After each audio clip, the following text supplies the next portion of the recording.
नवी मुंबईमधल्या शिवाजी महाराजांच्या पुतळा अनावरणाला उपमुख्यमंत्री एकनाथ शिंदे यांनी जाणं टाळलं। पालकमंत्री असतानाही कार्यक्रमाला जाणं टाळलं। मातोश्री नाईक यांच्या हस्ते पुतळ्याचं अनावरण झालं।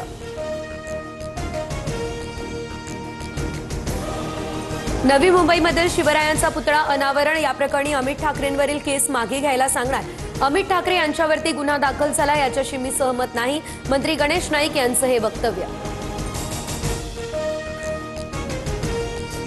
3 वर्षीय चिमुकलीच्या अत्याचार आणि हत्या प्रकरणी मालेगावमध्ये कॅन्डल मार्च। शेकडो महिला आणि विद्यार्थी नागरिक सहभागी। आरोपीला फाशीची शिक्षा देण्याची एकमुखानं मागणी। मुलींवरील अत्याचार थांबवा, न्याय द्या अशा घोषणा। 3 वर्षीय चिमुकलीच्या अत्याचार आणि हत्या प्रकरणी मालेगावात आक्रोश। गेट तोडत संतप्त आंदोलकांचा कोर्टात शिरण्याचा प्रयत्न। जमावाला पांगवण्यासाठी पोलिसांकडून सौम्य लाठीचार्ज। ईएसआयसी रुग्णालयांसाठी सरकारी जमिनी विनामूल्य देणार। महसूल मंत्री चंद्रशेखर बावनकुळेंचा हा निर्णय। राज्यात आरोग्य सुविधांचे जाळे अधिक बळकट करण्याचा हा प्रयत्न।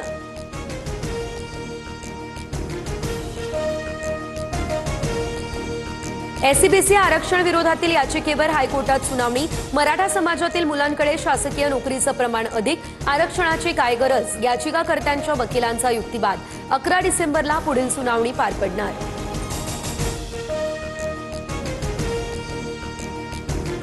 नगरपंचायत आणि नगर परिषद निवडणुकांआधीचं भाजपच्या 100 नगरसेवकांची बिनविरोध निवड। 3 नगराध्यक्ष बिनविरोध। भाजप प्रदेशाध्यक्ष रवींद्र चव्हाणांची ही माहिती। मुंबई महापालिकेसाठी केलेल्या अंतर्गत सर्व्हेमध्ये भाजप 100हून अधिक जागा जिंकण्याचा अंदाज। ठाकरे आणि काँग्रेसच्या काही जागांवर भाजपचा विजय होत असल्याचा दावा। महायुतीमध्ये भाजपकडून सुमारे 150 जागांची मागणी होण्याची दाट शक्यता।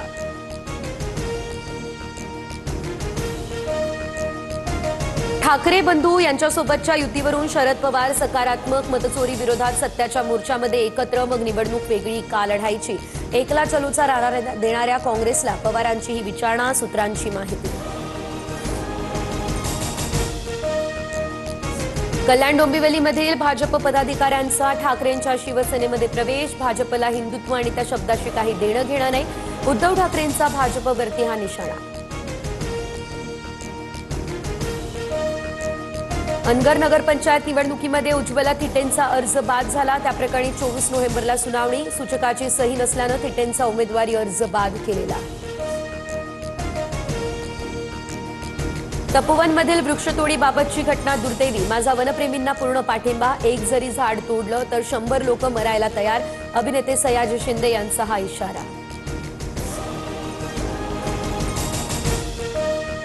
252 कोटींच्या ड्रग्ज प्रकरणामध्ये अभिनेत्री श्रद्धा कपूरचा भाऊ सिद्धांत कपूरला मुंबई पोलिसांकडून समन्स। सिद्धांत कपूरला मंगळवारी तर ऑरीला बुधवारी चौकशीला हजर राहण्याचं समन्स। बिहारमध्ये नितीश कुमार सरकारचं खातेवाटप झालं जाहीर।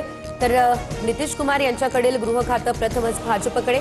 उपमुख्यमंत्री सम्राट चौधरी गृह खात्याची धुरा सांभाळणार।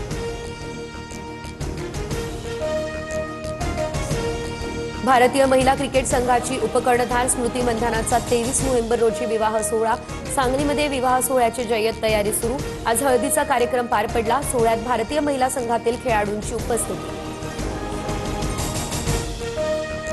दुबईमध्ये एअर शो दरम्यान भारतीय बनावटीचं तेजस विमान कोसळलं। दुपारी 3:40 अपघात झाल्याची माहिती। दुर्घटनेमध्ये पायलटचा मृत्यू।